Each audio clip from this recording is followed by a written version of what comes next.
جنگ جمل میں جو بھی مولا کائنات شیر خدا علی مرتضی علی ابن ابی طالب علیہ السلام کے مقابلے میں آئے تھے، بعد میں ان کو اپنی غلطی کا احساس ہوا، اظہار ندامت کیا اور توبہ کیا، لہذا وہ اس سے مستثنیٰ ہے۔ آقا علیہ السلام کے مخلص صحابہ کرام جو آقا علیہ السلام کے ساتھ ہیں، ان کی صفت کیا ہے؟ رحماء بینہم، وہ آپس میں بڑے رحیم ہیں، آپس میں محبت کرنے والے ہیں، ان کے مابین آپس میں تلواریں نہیں نکلتی ہیں۔ باوفا صحابہ کرام رضوان اللہ علیہم اجمعین کی شان اقدس میں ذرہ برابر بے ادبی گستاخی ہم ضیاء ایمان کا سبب سمجھتے ہیں۔ میرا عقیدہ، میرا نظریہ، میرا ماننا یہ ہے کہ آقا علیہ السلام کے وہ اصحاب کہ جنہوں نے آپ علیہ السلام اور ان کی آل پاک کے ساتھ وفاداری کیا اور ان پر جان نثاری کیا، خدا کی قسم ان صحابہ کرام کی محبت ہم ایمان سمجھتے ہیں۔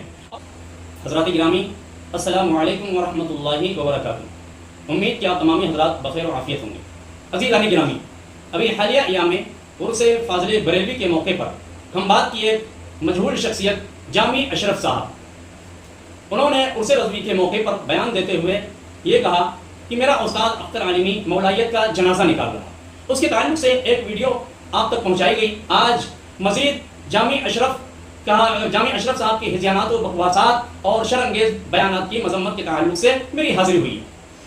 جامی اشرف کی ایک ویڈیو جو بھی میری نگاہوں سے گزری، جس میں جناب کہہ رہے ہیں کہ یہ کیسی مولائیت ہے جو حضرات صحابہ کرام رضوان اللہ علیہم اجمعین کو گالی دلواتی ہے، حضرات صحابہ کرام رضوان اللہ علیہم اجمعین کی توہین کرتی ہے۔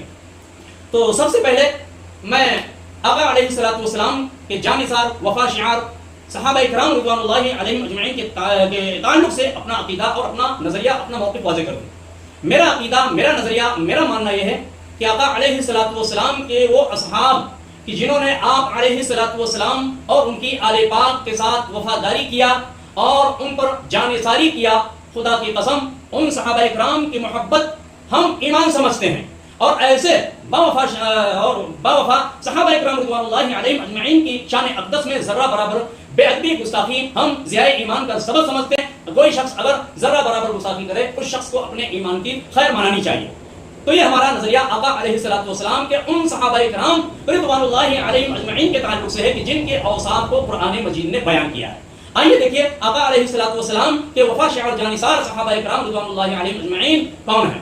وہی ہیں مخلص صحابہ کرام جن کی تعظیم ہمارے ایمان کا جز ہے، جن کے بارے میں قرآن مجید نے فرمایا ہے۔ قرآن مجید فرماتا ہے، یہ سورہ انفال آیت نمبر 63، بلکہ آیت نمبر 62 اور 63 آیت کریمہ ہے، وَإِن يُرِيدُوا أَن يَخْدَعُوكَ فَإِنَّ حَسْبَكَ اللَّهُ هُوَ الَّذِي أَيَّدَكَ بِنَصْرِهِ وَبِالْمُؤْمِنِينَ وَأَلَّفَ بَيْنَ قُلُوبِهِمْ لَوْ أَنفَقْتَ مَا فِي الْأَرْضِ جَمِيعًا مَا أَلَّفْتَ بَيْنَ قُلُوبِهِمْ وَلَكِنَّ اللَّهَ أَلَّفَ بَيْنَهُمْ إِنَّهُ عَزِيزٌ حَكِيمٌ۔ اللہ رب العزت ارشاد فرماتا ہے کہ خداوند قدوس وہ ہے، والذی ایدک بنصرہ وبالمؤمنین، کہ اے محبوب جس نے آپ کی تائید کیا، اور والذی ایدک بنصرہ، کہ جس نے اپنی مدد کے ذریعے آپ کی اور مومنوں کی تائید کیا، اور وہ خداوند قدوس، وہی خداوند قدوس کہ جس نے الف بین قلوبہم، ان کے دلوں کو آپس میں جوڑ دیا، ٹھیک ہے، یعنی آقا علیہ السلام کے مخلص صحابہ کرام، یعنی جن کے دل آپس میں جوڑے ہیں۔ تو جو آقا علیہ السلام کے صحابہ ہیں، قرآن مجید فرماتا ہے اللہ نے ان کے دلوں کو جوڑ دیا ہے۔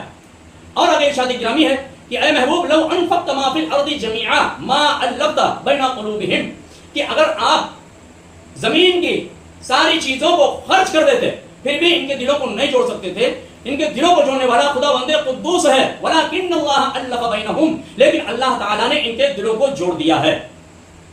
اس آیت کریمہ میں دیکھیے کہ جو بھی آقا علیہ السلام کے مخلص صحابہ کرام ہیں، وفا شعار صحابہ کرام، وہ آپس میں ایک دوسرے سے غایت درجہ محبت رکھنے والے، اللہ نے ان کے دلوں کو جوڑا ہے، ان کے دل آپس میں کیا ہے، جڑے ہوئے ہیں، کسی کے تعلق سے کوئی کینہ نفرت بغض نہیں ہے۔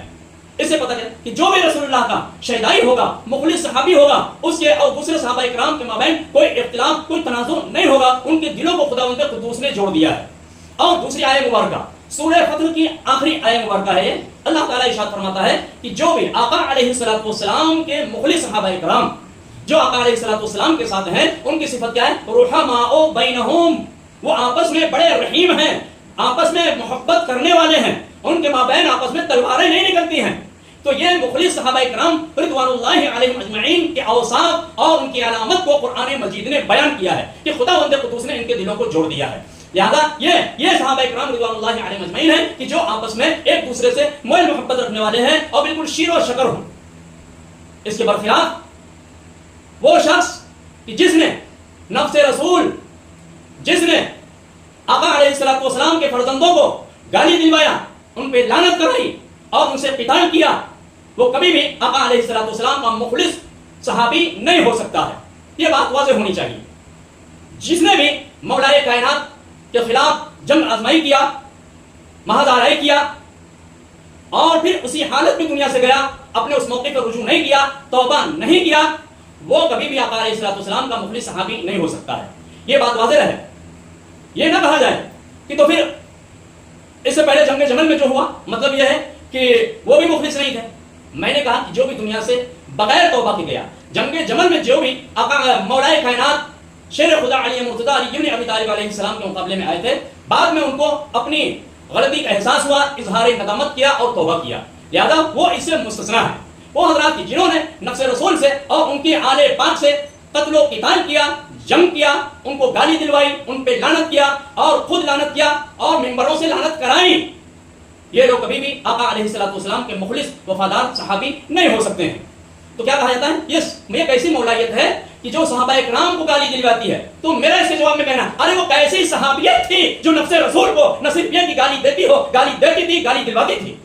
میرا سوال یہ، اب وہ کیسی صحابیت تھی؟ اور یہ کہا جاتا ہے کہ کیسی مولائیت ہے صحابہ کرام کو گستاخی ہے. واضح رہے، صحابہ جو اصل لفظ ہے صحابہ، یہ جمع کا صیغہ ہے. عربی زبان میں جمع کا اطلاق کم سے کم 3 یا 3 سے زائد پر ہوتا ہے. 3 سے کم پر جمع کا اطلاق نہیں ہو سکتا ہے. کہتے ہیں جھوٹ، فراڈ کیا جاتا ہے، دھوکہ دیا جاتا ہے. ارے یہ مولا علی کی محبت کی آڑ میں صحابہ کرام کو گالی دیتے ہیں. بھائی کون سے صحابہ کرام کو گالی دی؟ یہاں کوئی اسی سے جو حقیقت ہے اسے بیان کیا جاتا ہے. الحمدللہ ہم مولا علی سے محبت کرنے والے ان کی سیرت پہ ہیں. میرے مولا نے فرمایا تھا کہ گالی گلوچ مت کرو، بلکہ ان کے جو نقائص ہیں، ان کے جو معائب ہیں، ان کے اندر جو خرابیاں ہیں، برائیاں ہیں، ان کو واضح کرو. ہم قرآن مجید، سنت رسول صلی اللہ علیہ وآلہ وسلم کی روشنی میں ان کی انہی نقائص اور معائب کو بیان کرتے ہیں. ہم کسی کو برا بھلا کہہ کے اپنی زبان کو آلودہ نہیں کرنا چاہتے. تو یہاں کہتے ہیں صحابہ اکرام کو. بھائی کون سے صحابہ اکرام کو گالی دی گئی ہے؟ ساری صحابیت کے ٹھیکیدار کیا امیر شام ہی تھے؟ کہ امیر شام کی گستاخی ہو گئی گویا سارے صحابہ اکرام کی گستاخی ہو گئی. امیر شام حضرت سیدنا ابو بکر صدیق رضی اللہ تعالی عنہ بیٹے کو ذبح کریں، انہیں قتل کریں اور قتل کر کے مردہ گدھے کی تھال میں بھر کر کے ان کو آگ میں جلوا دیں. یہ کیا ہے؟ یہ وفاداری ہے، یہ محبت ہے. لیکن اگر ہم ان کے اس جرم کو کہ جس نے خلیفہ اول حضرت سیدنا ابو بکر صدیق رضی اللہ تعالی عنہ کے بیٹے کے ساتھ یہ ظلم کیا، ان کے ظلم کو ہم بیان کر دیں تو یہ گستاخی ہے. اگر ہم گستاخ ہیں تو پھر وہ شخص بھی گستاخ ہے کہ جس نے ان واقعات کو اپنی کتابوں میں جگہ دیا ہے اور اس کو بیان کیا ہے. تنہا اس پہ حکم نہ لایا جائے. تو ایسا لگتا ہے کہ ساری صحابیت آ کر کے صرف معاویہ بن ابی سفیان میں سمٹ گئی ہے اور وہ ساری صحابیت کے ٹھیکیدار ہیں.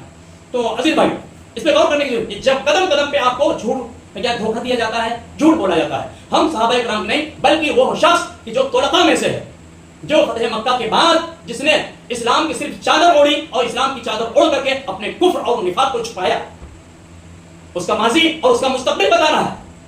یعنی کلمہ پڑھنے سے پہلے کے جو ایام ہے اس کی جو کارکردگی، کلمہ پڑھنے کے بعد یہ ساری چیزیں ایسی ہیں جو ان کے نفاق کو کیا ہے بالکل روشن ظاہر و باہر و عیاں کرتی ہیں. اب اتنے شواہد ہونے کے باوجود بھی اس حقیقت کو اگر دبایا جائے تو صرف کیا ہے امت مسلمہ کو دھوکہ دینا ہے.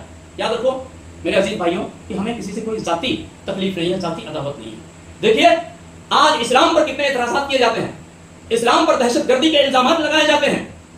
تو یاد رکھو کہ جب تک ان جیسی شخصیات کو اسلام میں بڑا درجہ دیا جائے گا اور ان کو سیدنا رضی اللہ اور صحابی مخلص جنتی ہونے کا نعرہ لگایا جاتا رہے گا، اس وقت تک اسلام کے دامن سے دہشت گردی کا جو بدنما داغ لگایا گیا ہے اسے نہیں دھویا جا سکتا ہے، بلکہ وہ بدنما داغ مزید اور بدنما ہوتا جائے گا، اسلام کے دامن کو داغدار کرے گا. تو ہمارا مقصد یہ ہے کہ ایسی شخصیات کہ جنہوں نے خود آل پاک مصطفیٰ علیہ الصلوۃ والسلام کے خون سے ہولی کھیلی ہو اور آل پاک مصطفیٰ علیہ الصلوۃ والسلام کو بھیڑ بکریوں کی طرح ذبح کر دیا ہو، خدا کی قسم وہ رسول اللہ کا مخلص اور وفادار صحابی نہیں ہو سکتا ہے. تو میرا مقصد کسی سے کوئی ذاتی عداوت نہیں ہے، یہ کیا ہے اسلام کی محبت میں اور اسلام کے دامن سے دہشت گردی کے داغ کو دھونے کے لیے ہماری یہ کوشش ہے. اور یاد رکھو کوئی کتنی ہی کوشش کر ڈالے جو کیا ہے جتنا ہی اس کو سلجھانے کی کوشش کرو گے ان کو اسلام سے نکالے بغیر آپ دہشت گردی کے دھبے کو دھونے کی کوشش کرو گے تو دھلے گا نہیں بلکہ وہ مزید بدنما ہوتا جائے گا.